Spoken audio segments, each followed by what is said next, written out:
यदुवंशी श्रेष्ठ कहाए हैं। आप लोग पहचानिए अपने आप को, हमारी उत्तम जाति है, हम यादव हैं, गर्व है हमें।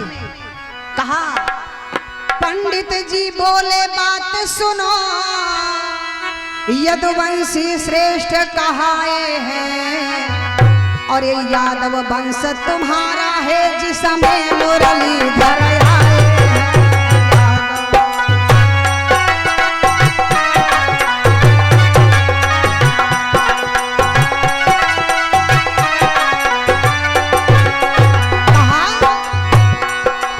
पंडित जी बोले बात सुनो, यदुवंशी श्रेष्ठ कहाए हैं। पंडित जी बोल पड़े, सत्य कह रहा हूं महाराज, सबसे ऊंची जाति अगर है तो वो यादव है। गर्व है मुझे कि हम यादव कुल में पैदा हुए हैं। हम किसी के आगे झुकने वाले नहीं हैं। यादव सर कटा सकते हैं लेकिन सर झुका मर जाएंगे, लेकिन पीठ दिखा करके भागने वाले नहीं हैं। समझिएगा, पहचानो अपने आप को। पंडित जी बोले बात सुनो, यदुवंशी श्रेष्ठ कहाए हैं, ये यादव वंश तुम्हारा है जिसमें मुरलीधर आए हैं।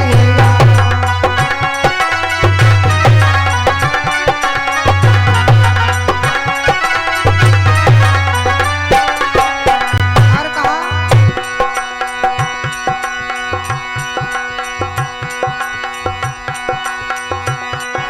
अरे ध्यान से मेरी बात सुनो भैया, ध्यान दे करके बात सुनो, यदुवंशी श्रेष्ठ कहा, ये यादव वंश तुम्हारा है जिसमें मुरलीधर आए हैं।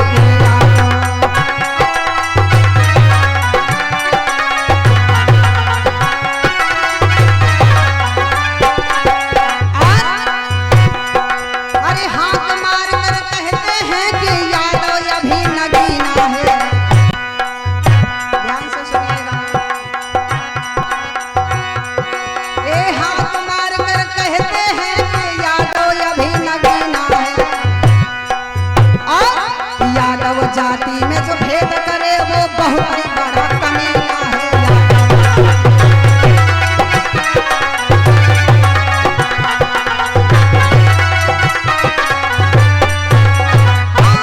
यादव जाति में जो भेद करे वो बहुत ही बड़ा कमीना है।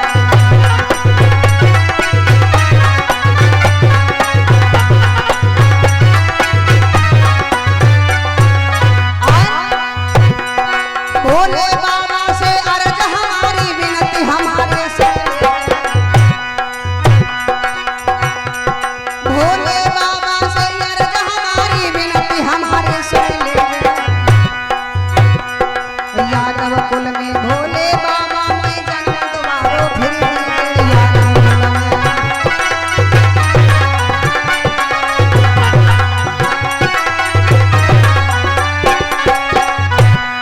बोलिए वृंदावन बिहारी लाल की, बोलिए शंकर भगवान की।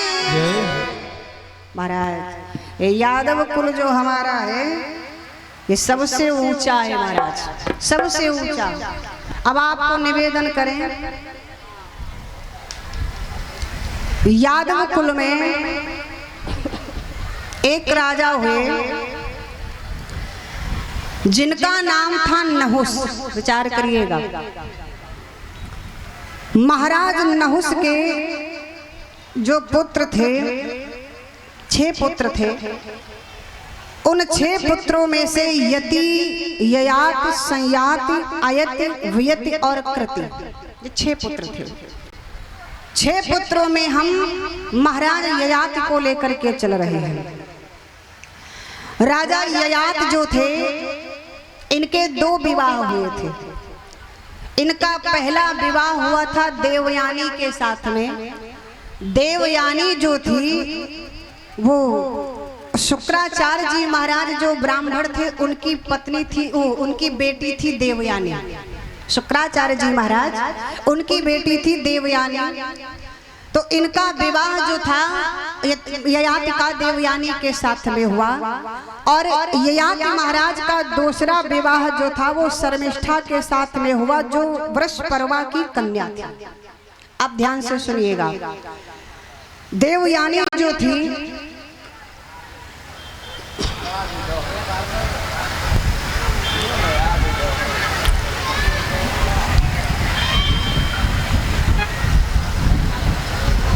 बोले शंकर भगवान की। देवयानी जो थी महाराज ययाति से और देवयानी से दो पुत्र हुए, यदु और तुवर्सु। यदु से यदुवंश चला है।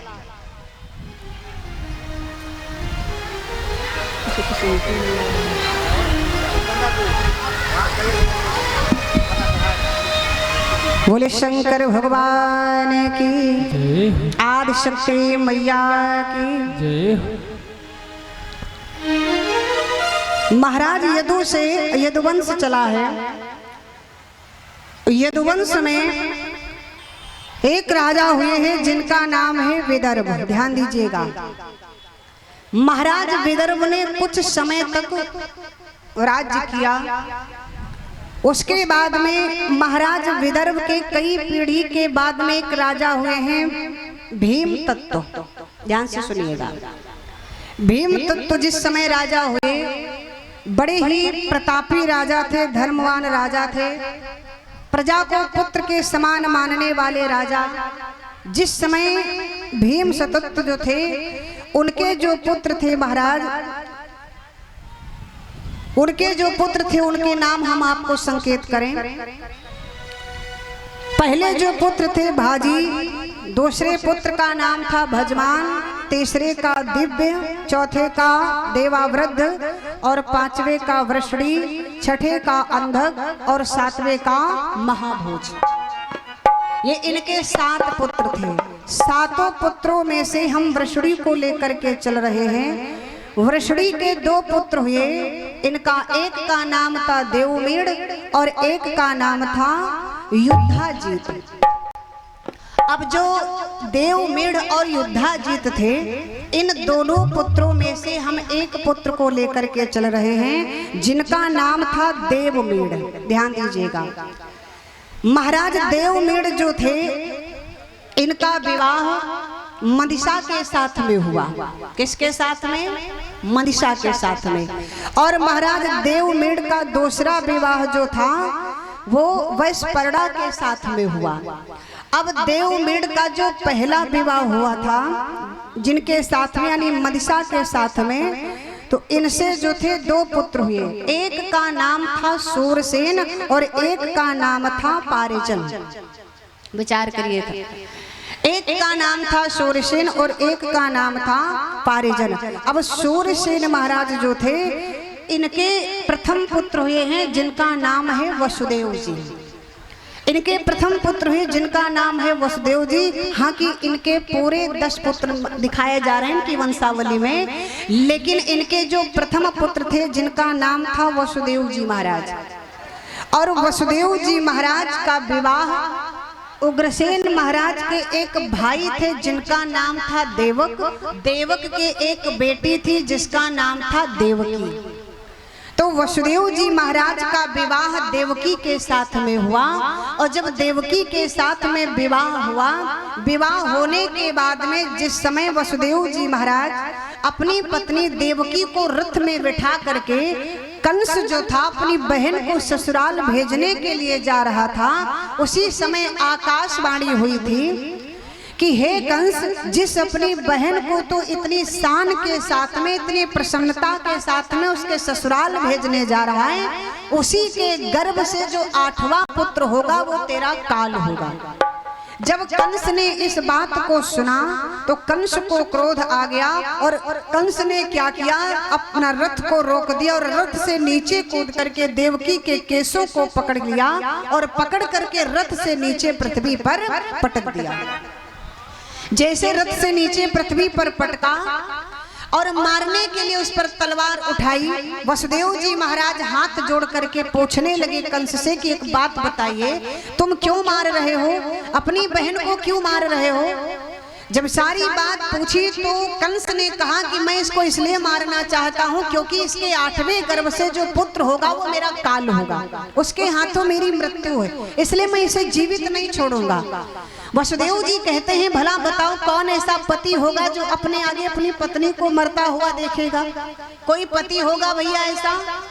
वसुदेव जी ने कहा अगर मारना है तो मुझे मार दीजिए, मैं मरने के लिए तैयार हूँ। कंस ने विचार किया ठीक है तो हम तुम्हें मार देते हैं। अब देवकी कह रही है नहीं महाराज, अगर आपको मारना है तो हमें मार दीजिए, हमारे पति को मत मारिए। अब देवकी कह रही मुझे मारो और वसुदेव जी कह रहे मुझे मारो।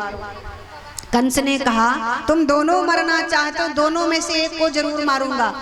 अगर कहा वसुदेव को मारूंगा तो हमारी बहन विधवा हो जाएगी तो इसके गर्भ से पुत्र का जन्म नहीं होगा, और यदि मैं देवकी को मारूंगा अगर देवकी मर जाएगी तब भी पुत्र का जन्म नहीं होगा, इसलिए दोनों में से एक को मारूंगा। वसुदेव जी महाराज ने हाथ जोड़ करके कंस से कहा एक बात बताओ, तुम्हारी दुश्मनी देवकी से है या देवकी के पुत्र से है? कहा हमारी दुश्मनी देवकी से नहीं, इसके पुत्र से है। वसुदेव जी महाराज विचार करने लगे। इसने कहा है कि आकाशवाणी हुई है, इसका मतलब देववाणी है, और अगर देवताओं ने ये वाणी की है, ये आवाज की है, तो इसका मतलब हमको यहाँ पर बुद्धि से काम लेना चाहिए। अगर हम दोनों जिद करेंगे तो ये हमको मार देगा, ये मार देगा, और अगर मार ही देगा तो देवताओं के कार्य में बाधा बन जाएगी, इसलिए हमको बुद्धि से काम लेना। तो वसुदेव जी महाराज कहते हैं ठीक है तो हम दोनों को मत मारिए, एक उपाय है हमारे पास। बोले क्या? बोले उपाय ये है कि अगर तुम्हें देवकी का 8वां पुत्र जो है उससे डर है तो देवकी का 8वां पुत्र हम तुम्हें दे देंगे, तब तो ठीक है। कंस कहता है हाँ ये ठीक रहेगा, लेकिन होशियारी नहीं। बोले होशियारी नहीं करूंगा। कंस ने कहा नहीं नहीं नहीं, हमको तुम्हारे पर विश्वास नहीं, इसलिए जब तक देवकी के 8वां पुत्र हो नहीं जाता तब तक तुमको हमारी मथुरा की जेल में रहना पड़ेगा। कंस ने वसुदेव और देवकी को जा करके मथुरा की जेल में डाल दिया, और जिस समय मथुरा की जेल में डाला समय व्यतीत होने लगा। देवकी के 6 पुत्र हुए, समझिएगा, और 6 पुत्रों को कंस ने क्या किया? अपने ही हाथों से मार दिया। 6 पुत्रों को अपने हाथों से मार दिया। 7वें गर्भ में देवकी का जो 7वां गर्भ था तो 7वें गर्भ में महाराज योग माया आई है, समझिएगा। 7वां गर्भ जिस समय था, गर्भ 7वां खींच कर माया ने तत्काल देवी रोहिणी उदर में तेज दिया वह डाल।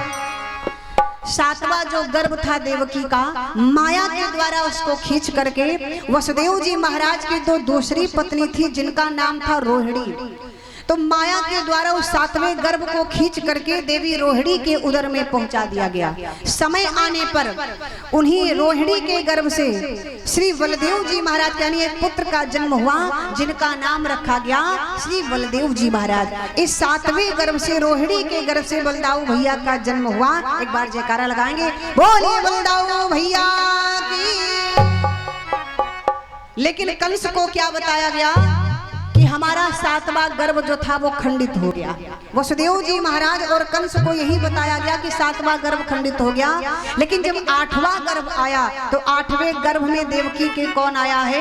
लीला से श्री हरि भगवान कन्हैया ही 8वें गर्भ में। श्री सुखदेव जी महाराज राजा परीक्षित से कहते हैं राजन, 8वें गर्भ में साक्षात वो पार ब्रह्म परमात्मा ही देवकी के पुत्र बन करके आए हैं, जो कि कन्हैया नाम से प्रसिद्ध हुए। महाराज 8वें गर्भ में भगवान कन्हैया ही। एक बार जयकारा लगाएंगे, बोले वृंदावन बिहारी लाल की।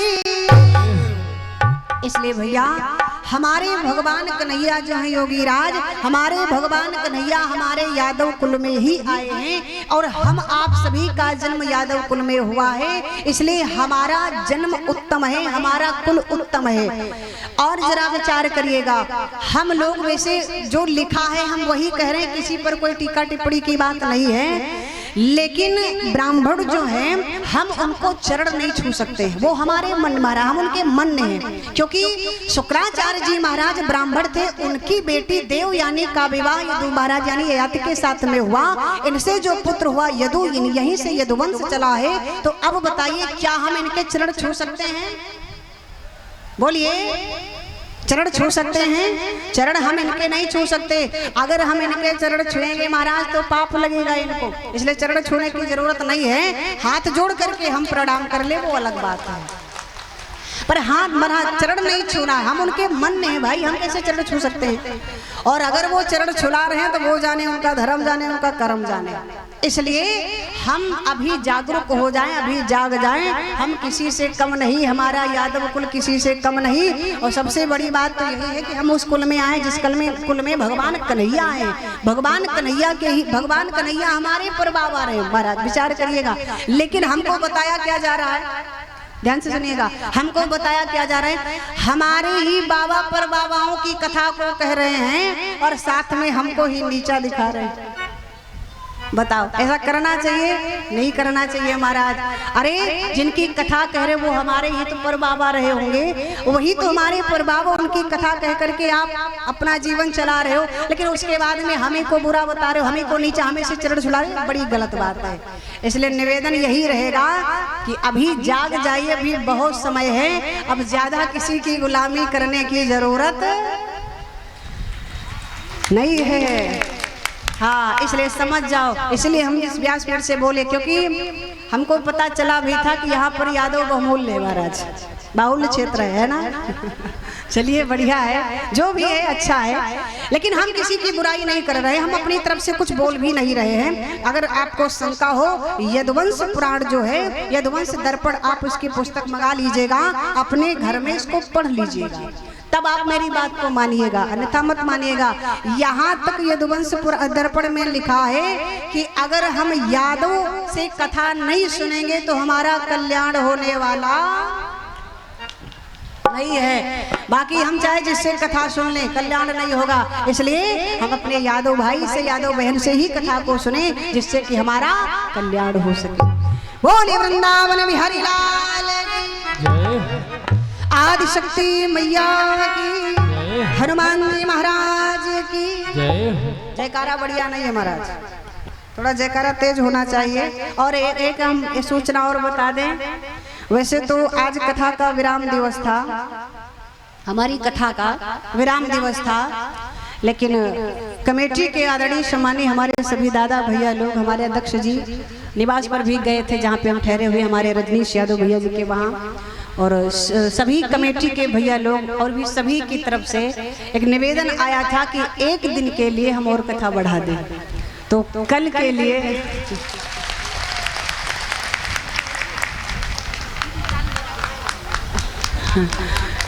कल और आप सभी लोग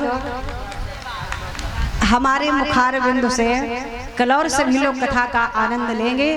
तो सभी हमारी माताएं बहनें, सभी हमारे दादा भैया लोग आएंगे कल, भारी से भारी और संख्या में। वैसे भी पंडाल तो कचाकच भरा ही हुआ है, और भी संख्या में आइएगा।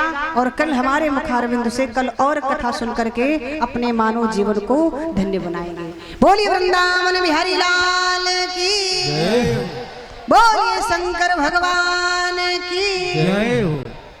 खैर,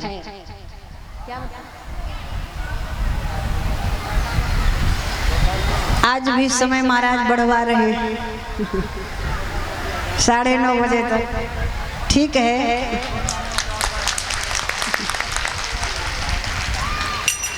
ठीक है, जैसी आप सबों की इच्छा, जैसा आप सभी लोग कहेंगे वैसा हम करने के लिए तैयार हैं।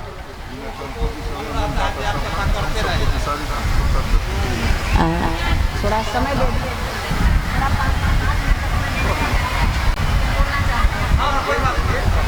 ठीक है। हाँ, वही तो हमसे मिले थे, सम्मान है इनका, बहुत बहुत आभार। मैक दे दीजिए, वो मैक ले लीजिए। आप लोग दादा के श्री मुख से कुछ वचनों को सुनेंगे भाव से।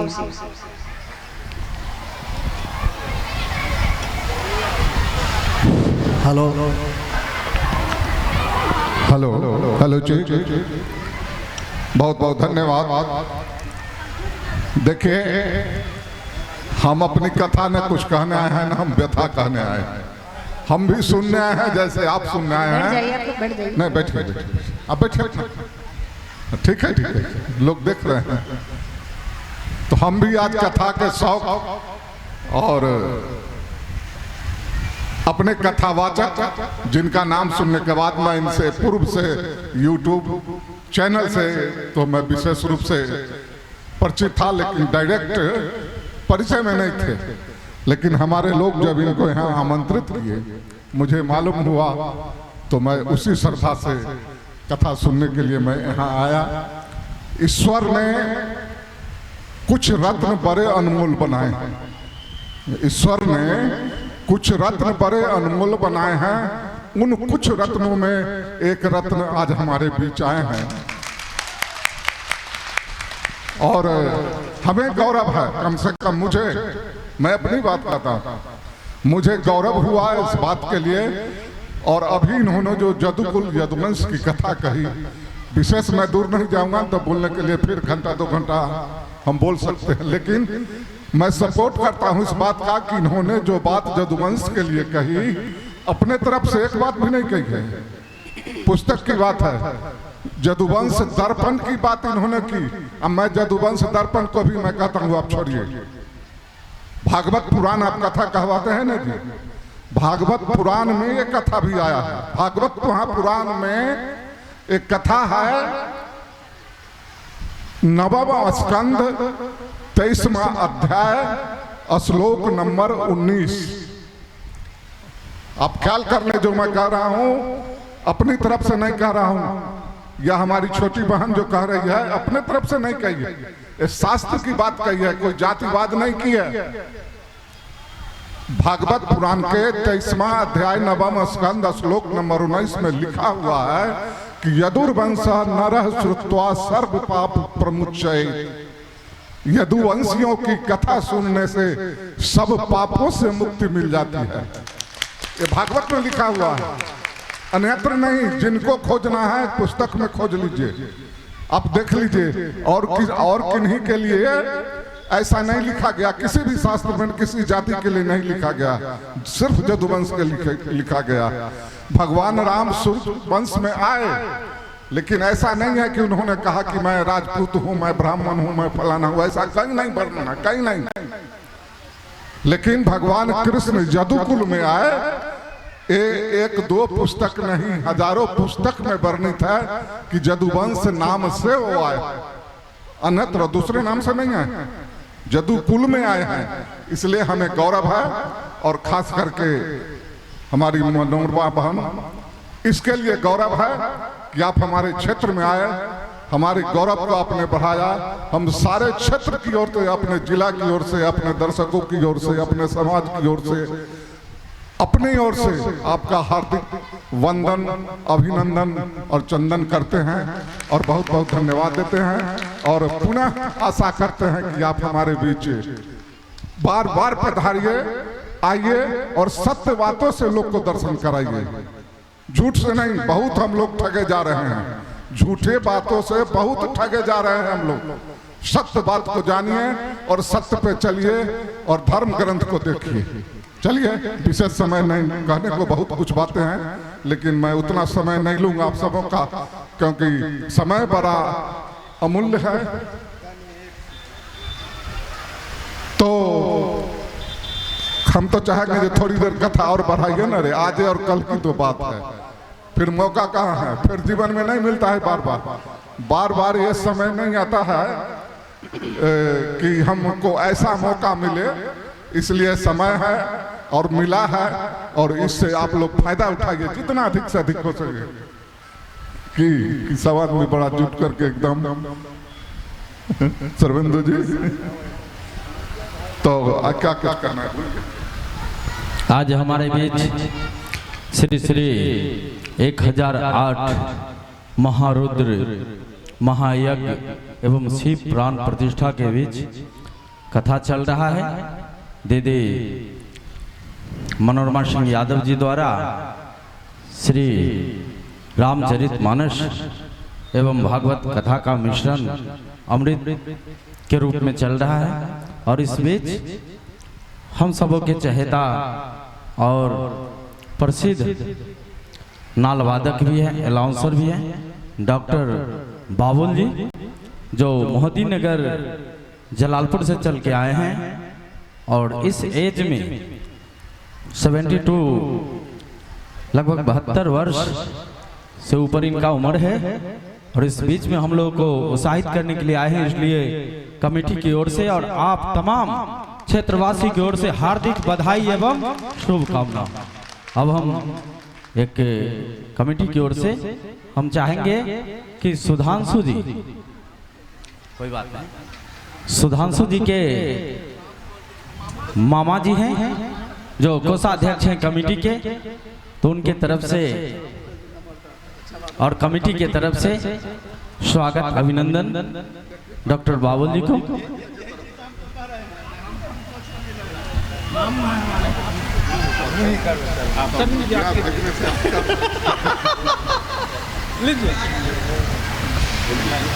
देखिए, मैंने इसका विरोध किया क्योंकि मैं उसके लायक नहीं हूँ, जो सम्मान तो यहाँ मिलना चाहिए। नहीं लेकिन सम्मान करिए, सम्मान होना चाहिए। लेकिन ये जिनके द्वारा ही करवा रहे थे, मेरा भगना है ये मेरा भगना है।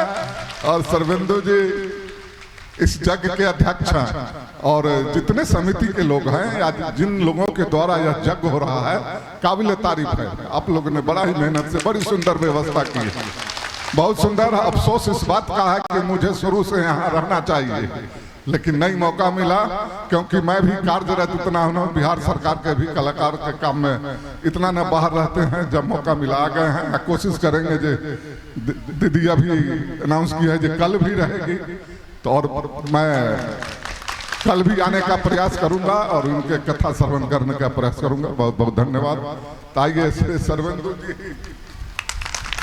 क्या बात, बहुत बहुत धन्यवाद।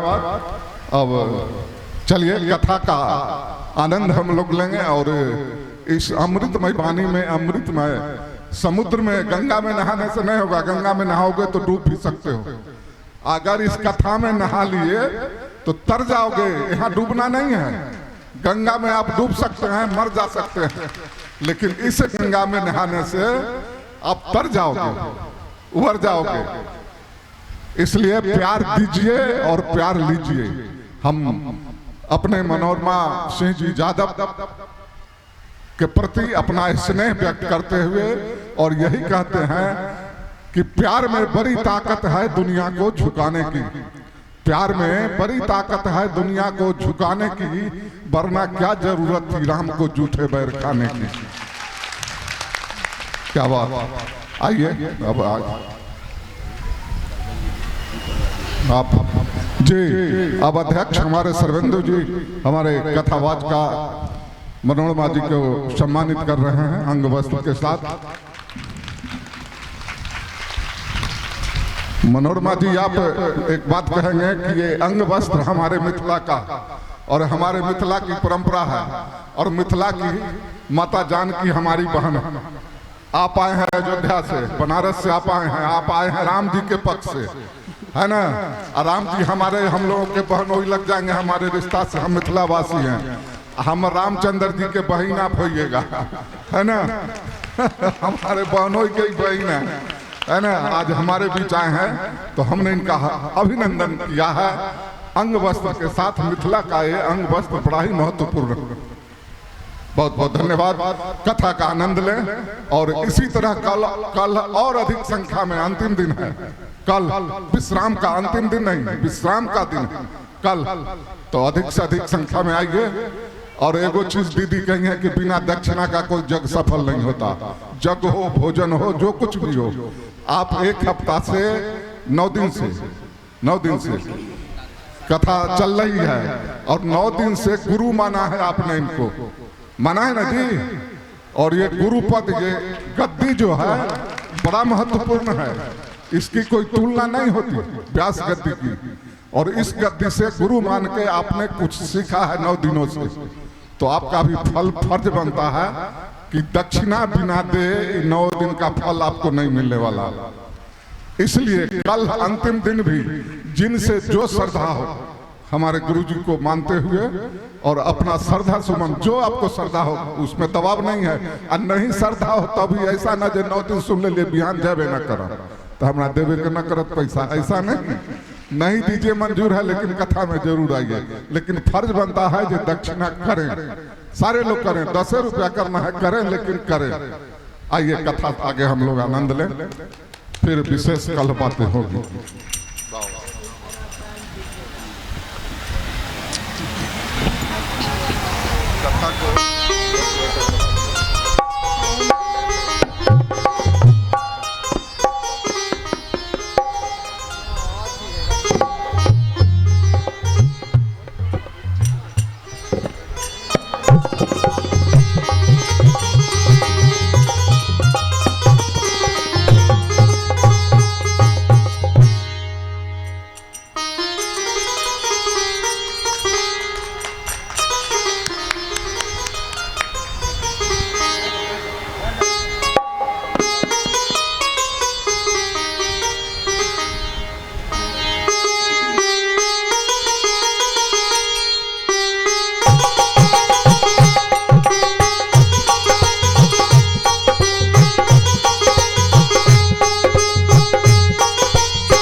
शंकर भगवान की बोलिए, वृंदावन बिहारी लाल की, बोलिए शंकर भगवान की।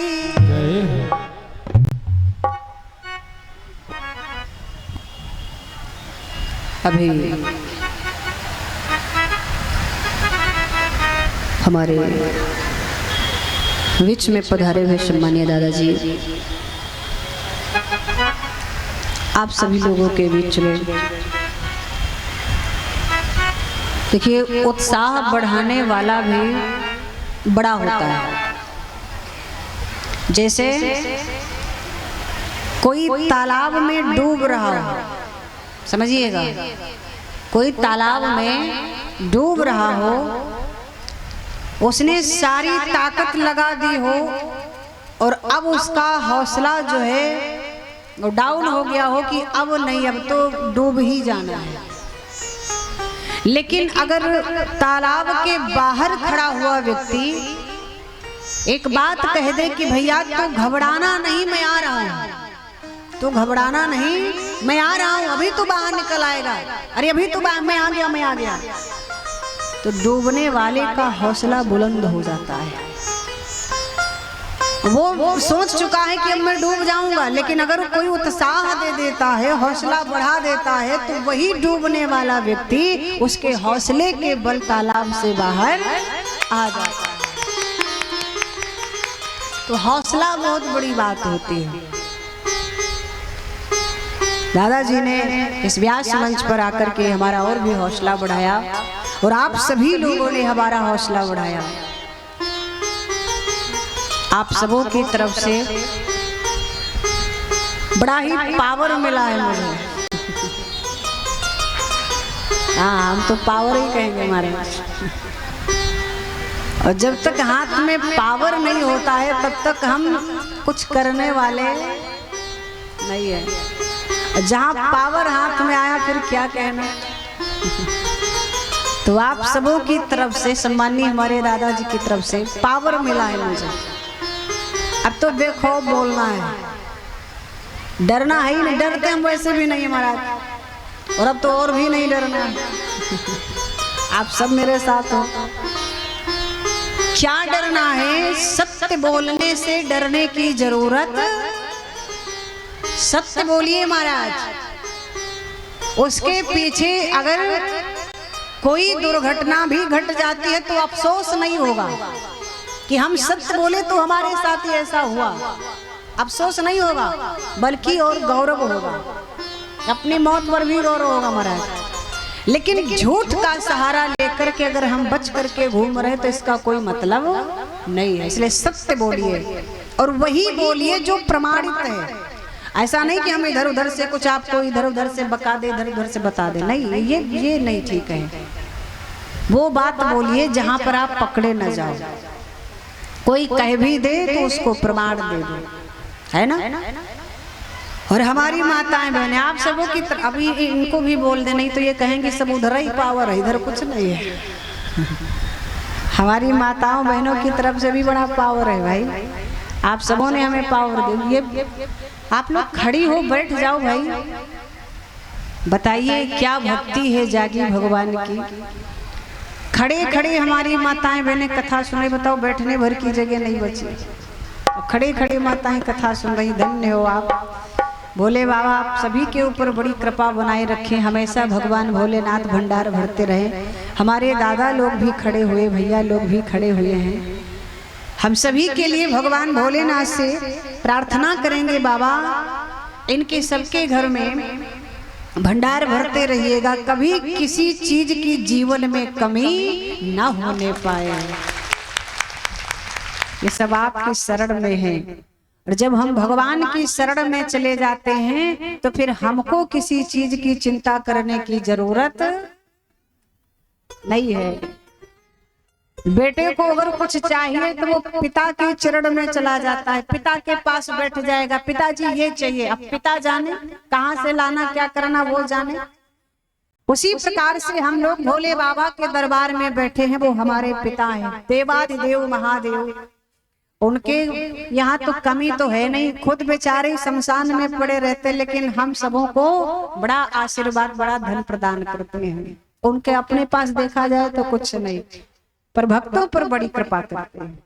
इसलिए भगवान की कथा को सुने, संसार में सब कुछ बट जाएगा। याद रखिएगा, संसार में आपके पास में जो कुछ है वो बट जाएगा। पैसा है वो बट जाएगा पुत्रों में, घर मकान है वो भी बट जाएगा। लेकिन महाराज कुछ चीजें ऐसी जीवन में हैं जो कभी बटने वाली नहीं है। क्या नहीं बटता है? जो तुम्हारे पास में ज्ञान है उसे संसार में कोई बांटने वाला नहीं है। और जो तुमने भगवान का भजन किया और जो कथा सुनी है उसे भी कोई बांटने वाला नहीं है। कथा आपने सुनी है, उसका फल आपको मिलेगा। एक निवेदन करूं, छोटा सा प्रसंग हम आपके बीच में रख रहे हैं।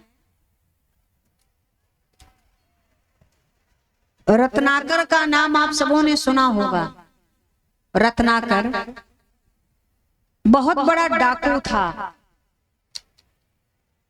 करता क्या था, जंगल में जाकर के बैठ जाता था और उस जंगल से जो भी लोग निकलते थे उनके धन को लूट लेता था, घर में ले जाता था। माता पिता पत्नी और बच्चे ये सब थे। लोगों का धन तो लूट ही लेता था, उसके बाद में उनको मार भी देता था। क्यों मारता था? उसके मारने का कारण क्या था? मारने का उसके कारण ये था कि अगर हम इनको नहीं मारेंगे तो ये यहाँ से जब बाहर जाएंगे तो इस बात की चर्चा कर देंगे कि उस जंगल से होकर के नहीं जाना है। अगर जंगल से होकर के जाओगे तो वहां पर एक डाकू रहता है जो धन को लूट लेता है। और धन लूटने के साथ साथ में जिसके धन को लूटता है उसको जान से मार भी देता है। लोगों का आना जाना बंद हो जाएगा, तो हमारी जो कमाई है ये बंद हो जाएगी। इसलिए लोगों का धन भी ले लेता था और उनको जान से मार भी देता। बहुत पापी था महाराज, महान पापी। पर एक दिन ऐसा हुआ, भगवान की कृपा हुई, उसी जंगल में वो जाकर के सुबह बैठा और सुबह से शाम हो गई पर कोई भी पथिक जन उस मार्ग से नहीं निकला। जब कोई पथिक जन उस मार्ग से नहीं निकला तो आज रत्नाकर सोचने लगा, आज तो खाली हाथ घर जाना पड़ेगा, आज तो कुछ भी हमारे पास नहीं है। घर जाऊंगा तो पत्नी पूछेगी कि आज तो महाराज कुछ नहीं लाए, आज तो खाली हाथ चले आए। एक बात बताएं, जब बेटा परदेश कमाने के लिए जाता है तो उस बेटे के प्रति माँ का भाव क्या होता है, बच्चों का भाव क्या होता है और पत्नी का भाव क्या होता है। जब वो लड़का परदेश कमा करके घर लौटता है तो सबसे पहले बच्चे दौड़ करके मिलते हैं, आगे उसके बच्चे दौड़ करके मिलेंगे और जाकर के बस यही बात कहेंगे कि पिताजी खाने के लिए क्या लाए हो। यही कहते हैं ना, खाने के लिए क्या लाए, ये बच्चे पूछेंगे। और जब और अंदर जाओगे तो पत्नी मिलेगी, तो पत्नी भी यही तुमसे पूछेगी कि हमारे लिए क्या लाए हो, हमारे लिए क्या लाए हो। लेकिन जब माँ मिलेगी तो माँ ना तो ये पूछेगी कि भैया खाने के लिए क्या लाए हो, ना ये पूछेगी कि मेरे लिए क्या लाए हो। माँ तो बस ये पूछेगी कि बेटा तुम सही सलामत वापस आए हो। माँ की ममता बड़ी विलक्षण होती है महाराज। माँ केवल अपने बेटे की खुशहाली चाहती है, लेकिन बाकी तो सब नोचने में लगे हैं। अब रत्नाकर सोचने लगा कि आज मैं जाऊंगा तो क्या लेके जाऊंगा, नहीं मिला कुछ। इन बाबा जी को संभालिए, नहीं तो गिर जाएंगे तो दूसरे को भी चोट खवा देंगे।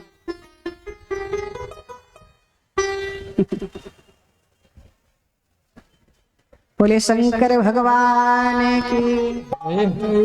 ये मत सोचिएगा कि हम कहीं देख नहीं रहे हैं, हम सबको देख रहे हैं।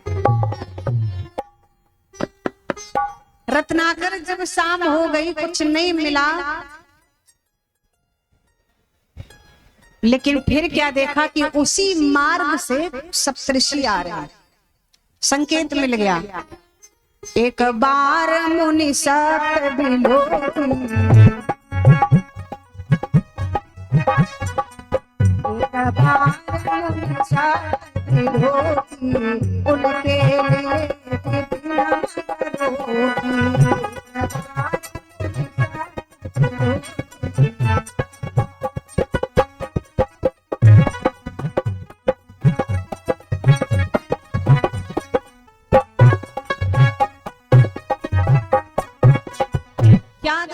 उसी मार्ग से कुछ सप्तऋषि आ रहे थे। अब रत्नाकर ने देखा बाबा आ रहे हैं, छुप गया पेड़ के पास, सोचने लगा अगर यहाँ से आवाज लगाऊंगा तो बाबा भाग जाएंगे, इसलिए पहले ये हमारे अंडरग्राउंड में आ जाएं तब हम इनके सामने आएंगे, तब ये भागने नहीं पाएंगे। अब वो वृक्ष की आड़ में छुप गया रत्नाकर, और तब तक वो सप्तऋषि जो थे आते आते उसी वृक्ष के पास में पहुंच गए जिस वृक्ष की आड़ में वो छिपा है। एकदम बाहर निकल करके आया और लेकर के महाराज नंगी तलवार खड़ा हो गया। ए बाबा, जो है तुम्हारे पास में सब नीचे रख दीजिए, पृथ्वी पर रख दीजिए महाराज। सप्तऋषि बोले भैया हमारे पास तो कुछ नहीं है, क्या लेना चाहते? बोले धन लेना चाहते, जितना तुम्हारे पास धन है नीचे रखो, जो रुपया पैसा तुम्हारे पास नीचे रखो। सप्तऋषि बोल पड़े हमारे पास धन तो है नहीं, हम तो ठहरे बाबा बैरागी, हमारे पास धन कहाँ से आएगा, पैसा कहाँ से आएगा? रत्नाकर ने कहा मैं जानता हूँ। क्या जानते हो? बाबाओं के पास पैसा बहुत होता, खर्चा कुछ होता नहीं, जो जाएगा पैर छुएगा 100 का नोट दे के आएगा। तो इनके पास पैसा तो जरूर है, खर्चा है नहीं, खाने को भी ले जाएगा, पैसे भी दे के आएगा। तो महाराज रख दीजिए नीचे, नहीं तो जान से जाओगे। अब जो इतनी बात कही तो सप्तऋषि बोल पड़े क्या करें? कहा अच्छा एक बात बताओ, ये तुम जो धन लूट रहे हो किसके लिए? बोले अपने परिवार के लिए। अच्छा अगर हम धन नहीं देंगे तो? बोलो मार दूंगा। अच्छा मार दोगे तो तुम्हें पाप लगेगा? अरे लगने दीजिए पाप। सप्तऋषि बोल पड़े, अच्छा ये बताओ, जो तुम ये धन लूटते हो, अपने घर वालों को जाकर के देते हो, लोगों को मारते हो, मारने का तुम्हें पाप लगता है, ये बताओ क्या तुम्हारे पाप को तुम्हारे घर के लोग बांट लेंगे? बांटेंगे क्या? तो कहने लगा क्यों नहीं बांटेंगे, जब धन बांट करके खाते हैं तो हमारे पाप को भी बांट लेंगे। तो सप्तऋषियों ने कहा संदेह में मत रहो बेटा, एक बार जाके पूछ के आओ, जाओ अपने माता पिता पत्नी बच्चों से पूछाओ कि वो तुम्हारे पाप के भागीदार बनेंगे, तुम्हारे पाप को बांटेंगे।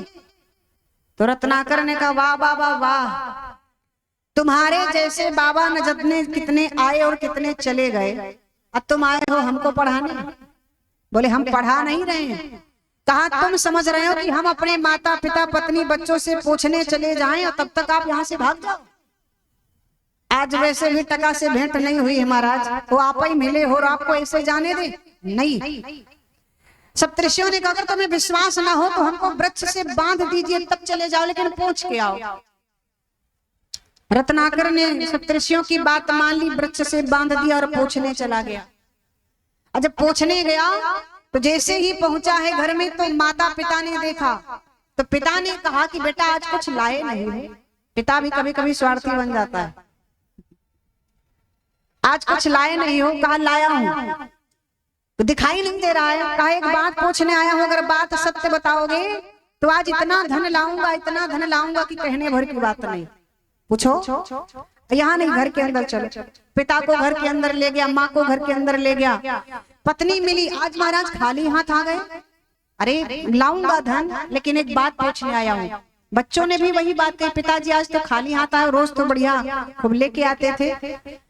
तो कहा एक बात पूछने, अगर सच बताओगे तो हम धन इतना लाएंगे कि तुम लोग उसका खर्चा नहीं कर पाओगे, और अगर नहीं सत्य बोलोगे तो आज के बाद धन नहीं लाऊंगा। तो कहा पूछो।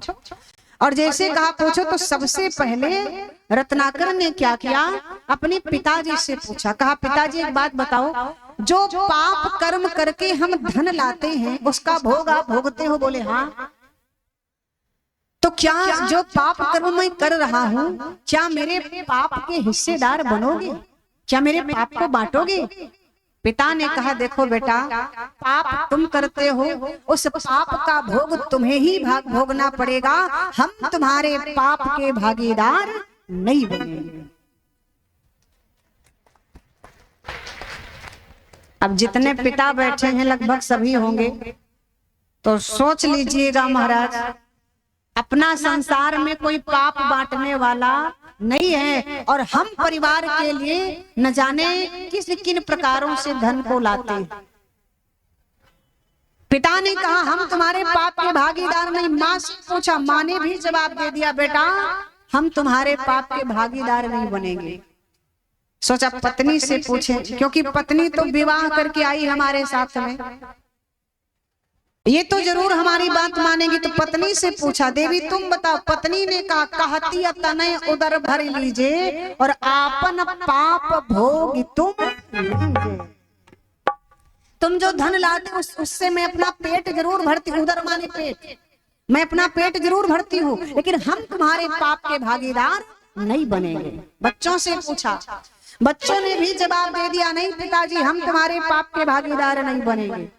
और जो इतनी बात कही, अब रत्नाकर सोचने लगा आज तक मैं इस धोखे में पड़ा रहा, पाप करता रहा कि हमारे परिवार के लोग पाप बांट लेंगे, लेकिन आज पता चला इस घर में हमारा कोई नहीं है, ना पिता है, ना माँ है, ना पत्नी है, ना बच्चे, कोई संसार में मेरा नहीं है। हाय हम पाप करते रहे कि हमारे परिवार के लोग बांट लेंगे, नहीं बांटे। चल पड़ा। जब चला तो पिता ने पूछा, माँ ने पूछा कहाँ जा रहे हो, पत्नी ने पूछा कहाँ जा रहे हो, कहा आज के बाद मुझे पता चल गया है कि इस घर में हमारा कोई नहीं है। क्यों? अगर हमारा कोई होता तो हमारे पाप को बांटने के लिए तैयार हो जाता, लेकिन कोई हमारा पाप बांटने के लिए तैयार नहीं, इसलिए आज मुझे पता चल गया कि संसार में हमारा कोई नहीं है और मैं जा रहा हूँ। आज के बाद लौट करके कभी भी इस दहलीज पर अपना पांव नहीं रखूंगा। और इतना कह करके रत्नाकर चल पड़ा। रत्नाकर मार्ग में जा रहा, सोचता हुआ, और यही सोच रहा है क्या कि देख लिया दुनिया का नजारा। रत्नाकर बोल रहा है, देख लिया दुनिया का नजारा, ना हम किसी के न कोई हमारा, ना हम किसी के न कोई हमारा।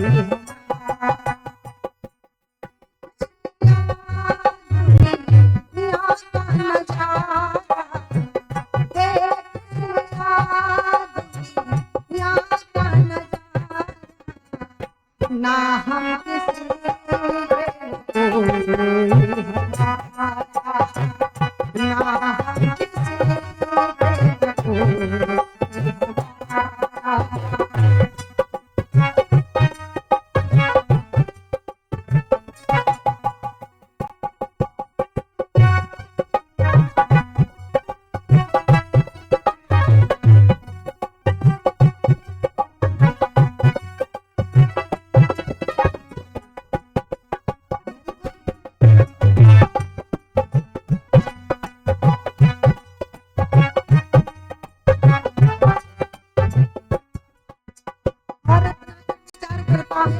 होती है दुनिया झूठी है, झूठी है और झूठी है।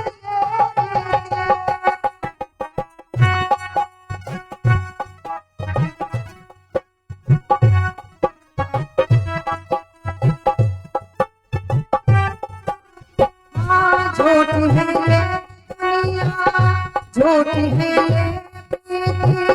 झूठी है रिश्ते और झूठी है, झूठा है जग फसाना, झूठा है जग फसाना।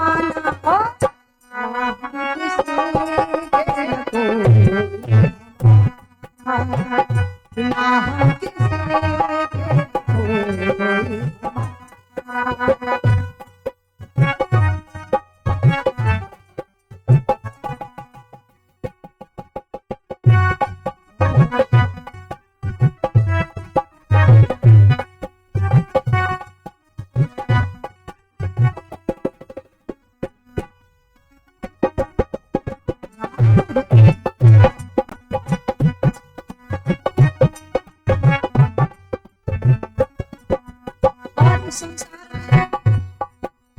कहा गया हमारा क्या, दो दिन के नाते नाता कहीं क्या, दो दिन के भाई भाई कहीं क्या हो।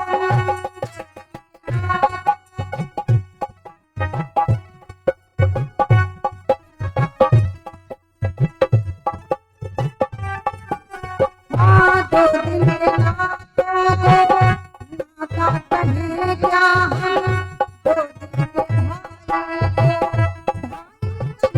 क्या हम। एक दिन होगा जाना सबको निहारा, ना हम किसी के ना हम किसी के कोई।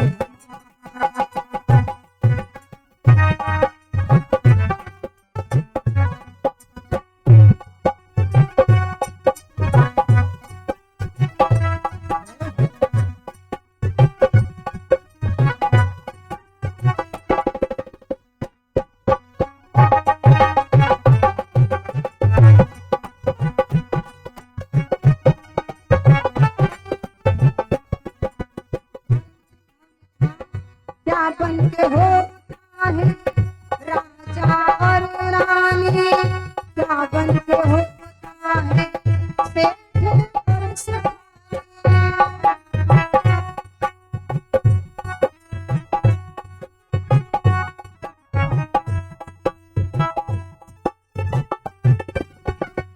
क्या बन के होता राजा और रानी, क्या बन के होता है प्रभु के चरण में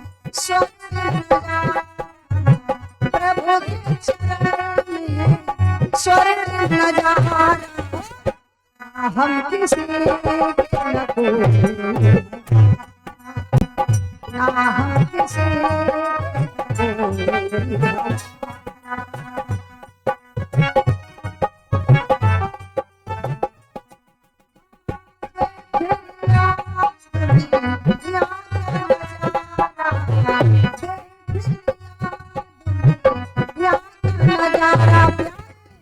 हम किसी के न कोई,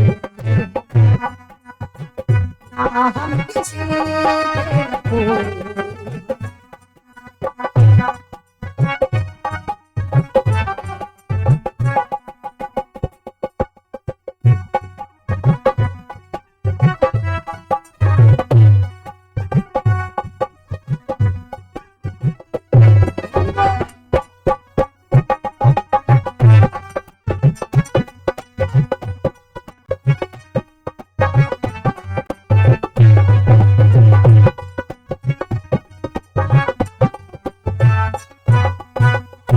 रत्नाकर ने विचार किया, आज पता चल गया कि संसार में अपना कोई नहीं है। जिनको हम अपनी माँ मानते थे, पिता मानते थे, पत्नी, हमारे बच्चे, कोई अपना नहीं संसार में। अकेला आया हूँ, अकेला चला जाऊंगा। ये झूठे रिश्तों में पड़ने की जरूरत नहीं है।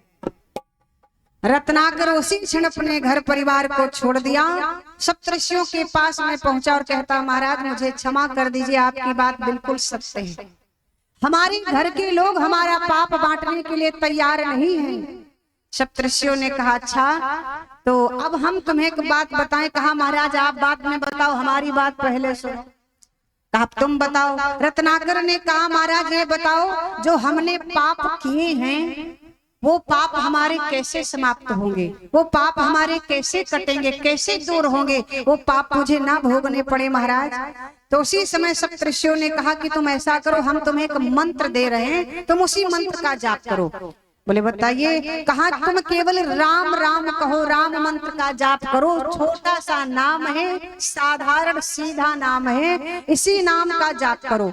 रत्नाकर चरणों को पकड़ के बोल पड़ा, बाबा ये नाम हमारे मुख से निकल ही नहीं सकता, ये नाम नहीं निकलेगा। सप्तऋषि बोले, क्यों नहीं निकलेगा? कहा, इसलिए क्योंकि मैंने जीवन भर सभी को मारा है, मैंने मारा है, इसलिए जो आप कह रहे हो ये नहीं निकलेगा। बोले फिर? कहा, हमारे मुख से मरा मरा निकल सकता है, लेकिन जो नाम आप कह रहे हो ये नहीं निकलेगा। सप्तऋषि बोले, अब क्या करें? तो सप्तऋषियों ने कहा, तुम मरा ही मरा जपो। तुम क्या करो? मरा ही मरा नाम लो। मरा मरा रटते रटते जिस दिन तुम्हारे मुख से राम राम निकल जाए, समझ लेना उसी दिन तुम्हारे जो पिछले पाप तुमने किए वो सारे पाप समाप्त होंगे।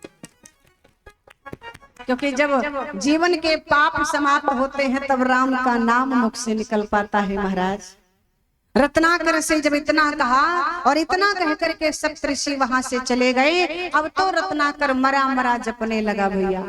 और जिस समय मरा मरा जपने लगा, एक दिन ऐसा आया कि रत्नाकर के मुख से राम राम निकल गया। और जब राम नाम निकला तो विचार करिएगा, वही रत्नाकर भयंकर डाकू बाबा जी ने संकेत कर दिया, निवेदन किया कि उल्टा नाम जपति जग जान।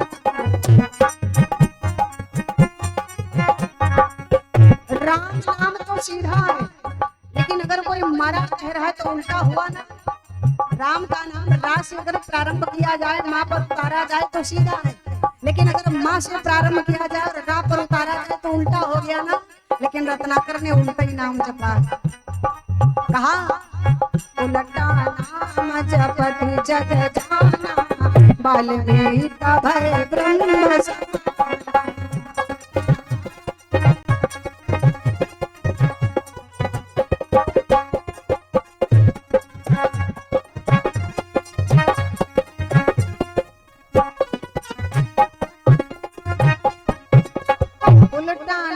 जपति जग जाना, वाल्मीकि भय ब्रह्म समाना। यही रत्नाकर उल्टा नाम यानी मरा मरा रटते रटते महाराज एक दिन मुख से राम राम निकल गया। और यही रत्नाकर आगे चल करके महाराज बहुत बड़े कवि महाराज वाल्मीकि हो गए। और वो ऐसे वाल्मीकि जिन्होंने वाल्मीकि रामायण पुस्तक की रचना भी कर डाली। आज वो संत जिनकी मानस से हम आप सभी लोग कथा को श्रवण करते और उसका पान करते हैं, वो रत्नाकर। अब भला बताओ, परमात्मा के नाम की कितनी महिमा है, भगवान के नाम की कितनी महिमा। उल्टा नाम जपते जपते इतने बड़े कवि बन गए वाल्मीकि महाराज, जिनकी आज पूजा होती है। बोलिए वाल्मीकि महाराज की। तुलसी बाबा कहते हैं परमात्मा का नाम, तुलसी हरि के नाम को रीझ भजो चाहे खींच।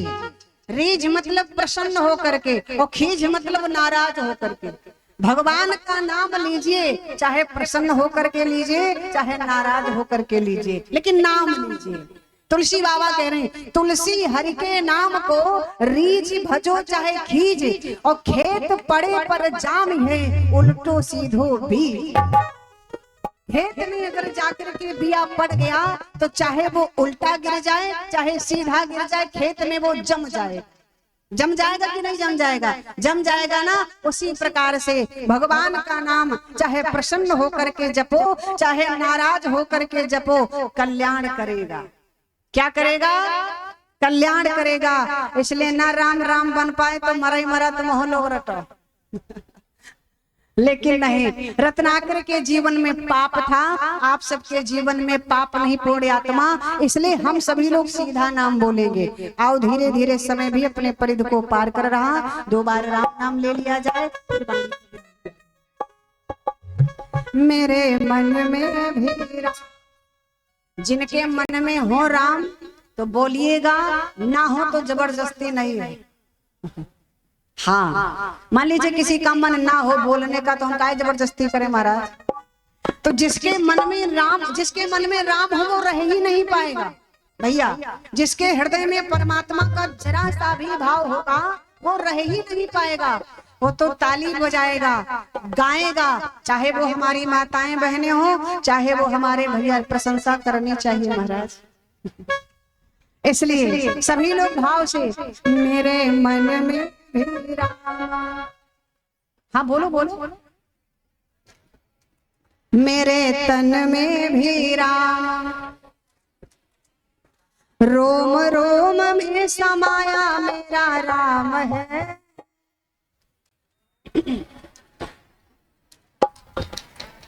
रोम रोम में समाया मेरा राम है। मेरी सांसों पे तेरा ही नाम है। हाँ, अब लोग सब लोग साथ के साथ में बोलेंगे कि मेरे मन में भी राम, मेरे तन में भी राम, अरे मेरे मन में भी राम, मेरे तन में भी राम, रोम रोम में समाया मेरा राम है। मेरी सांसों पे तेरा ही नाम है।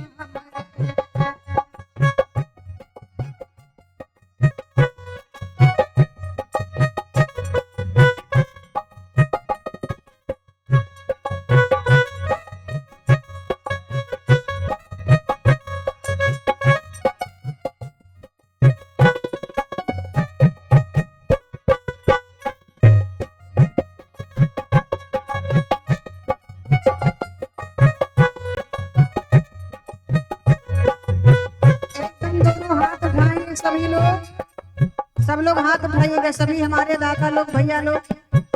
माताएं बहनें एकदम सीधे हाथ नहीं करेंगी, आप लोग थोड़ा थोड़ा नीचे रखिए और आप लोग एकदम सीधे करिए। अब आप सोच रहे होंगे कि इनको क्यों नहीं पूरे हाथ उठवा रहे। तो माताओं बहनों में जो ताकत है वो आप में नहीं है महाराज, बुरा मत मानिएगा। क्योंकि जब जब हमारी माताओं बहनों का हाथ उठा है ना, तब तब विनाश हुआ है। त्रेता में माँ सीता ने हाथ उठाया तो रावण का विनाश हो गया। द्वापर में माँ द्रौपदी ने हाथ उठाया तो कौरव यानी दुर्योधन का विनाश हो गया।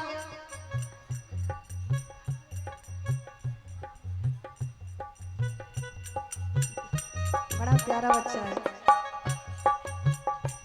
और देवकी ने जिस समय दोनों हाथ उठाए तो किसका विनाश हुआ?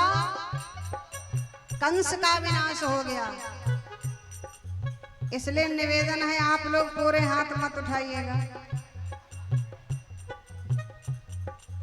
है बात सही कि नहीं? आप लोग थोड़ा थोड़ा हाथ उठाइए पूरे। जितनी ताकत शक्ति इनमें है आप में, कहाँ से आप लोग उठाओ। हाँ ये बात। अरे मेरे मन में भी राम, मेरे तन में भी राम, हो मेरे मन में भी राम, मेरे तन में भी राम, रोम रोम में समाया मेरा राम है, मेरी सांसों में तेरा ही नाम है, रोम रोम में जय हो।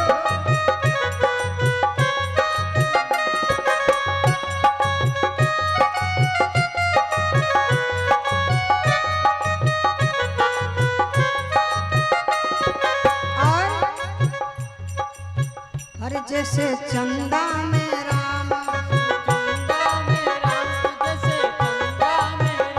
जैसे सूरज में राम, जैसे चंदा में राम, जैसे सूरज में राम। और हाथ ढीले पड़ गए महाराज। अरे अंबर तारों में समाया मेरा राम है। शाबाश। अंबर तारों में समाया मेरा राम है, मेरी सांसों में तेरा है नाम है। अंबर तारों में समाया मेरा राम है।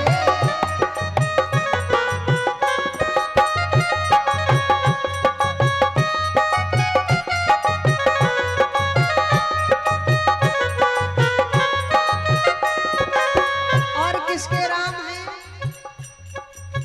अरे जैसे भिलनी के राम, हो जैसे मीरा के श्याम, जैसे भिलनी के राम, जैसे मीरा के श्याम, नर नारी में समाया मेरा राम है। एकदम ऊंचे हाथ, सबके ऊंचे हाथ होने चाहिए। भगवान के भाव की मस्ती में, भक्ति में। अरे नर नारी में समाया मेरा राम है, मेरे सांसों में तेरा ही नाम है। नर नारी में समाया मेरा राम है। हरि बोल।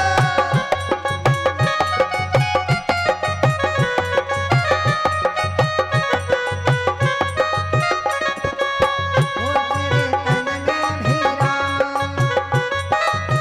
अरे मेरे मन में भी राम, मेरे तन में भी राम, मेरे मन में भी राम, रोम रोम में समाया मेरा राम है, मेरी सांसों में तेरा ही नाम है।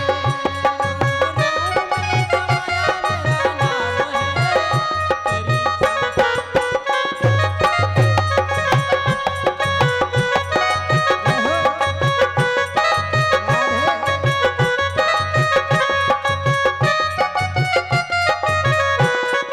हरि बोल।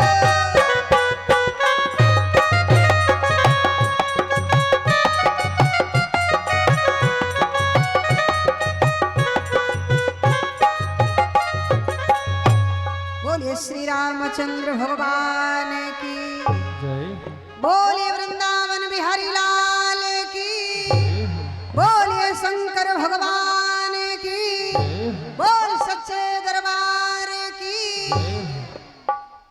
वाह, बहुत सुंदर, बहुत बढ़िया जयकारा लगाया आप सभी लोगों ने। और एक निवेदन करें,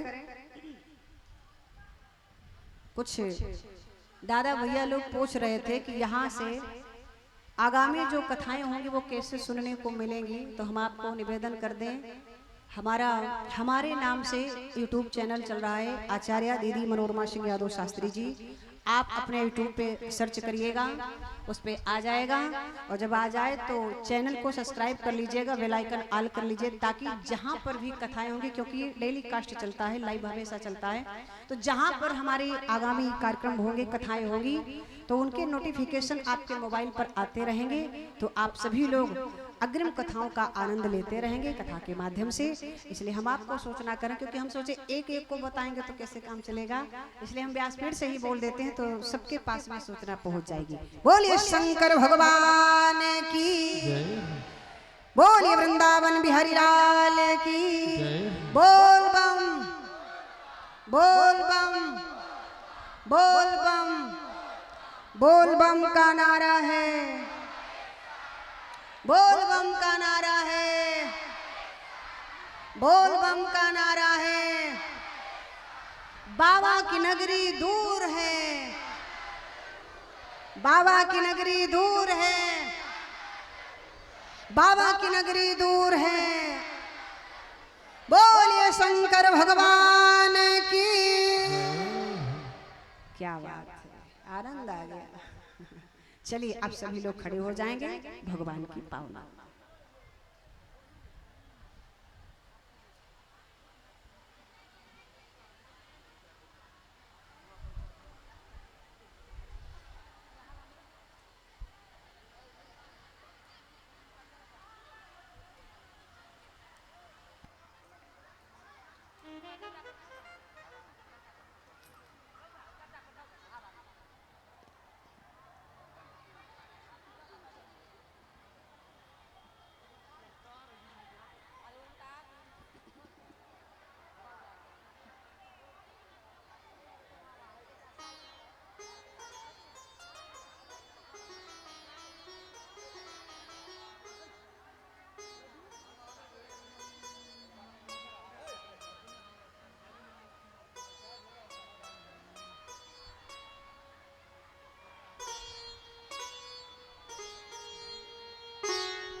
बोलिए भागवत महापुराण की, श्री भागवत भगवान की है आरती, पापियों को पाप से है तारती। श्री भागवत भगवान की है आरती, पापियों को पाप से है तारती। श्री भागवत भगवान की है आरती,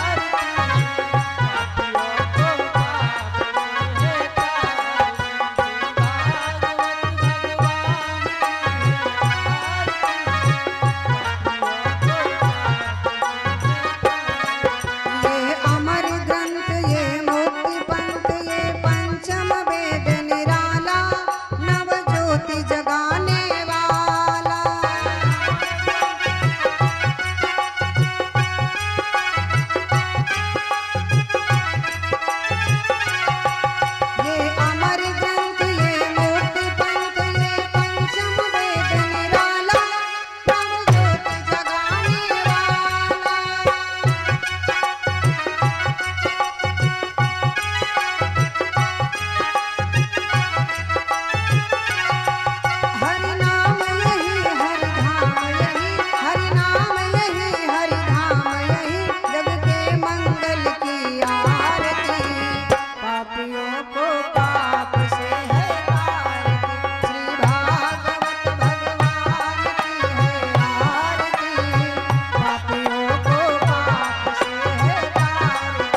बोलिए भागवत भगवान की जय श्री रुद्र महायज्ञ की जय शंकर भगवान की जय यज्ञ और यजमान की जय हो। यथा स्थान की जय हो। अपने माता पिता की जय हो। गुरुदेव भगवान की जय हो। गंगा मैया की जय गौ हो। माता की जय हो। पृथ्वी मैया की जय हो धर्म की जय हो अधर्म का विनाश हो प्राणियों में सद्भावना हो विश्व का कल्याण हो भगवान का अवतार हो गौवध बंद हो भारत अखंड हो नमः पार्वती पतये हर हर महादेव सर्वे भवन्तु सुखिनः सर्वे सन्तु निरामयाः सर्वे भद्राणि पश्यन्तु मा कश्चित् दुःखभाग् भवेत् ॐ शान्तिः शान्तिः च शान्तिर्भवन्तु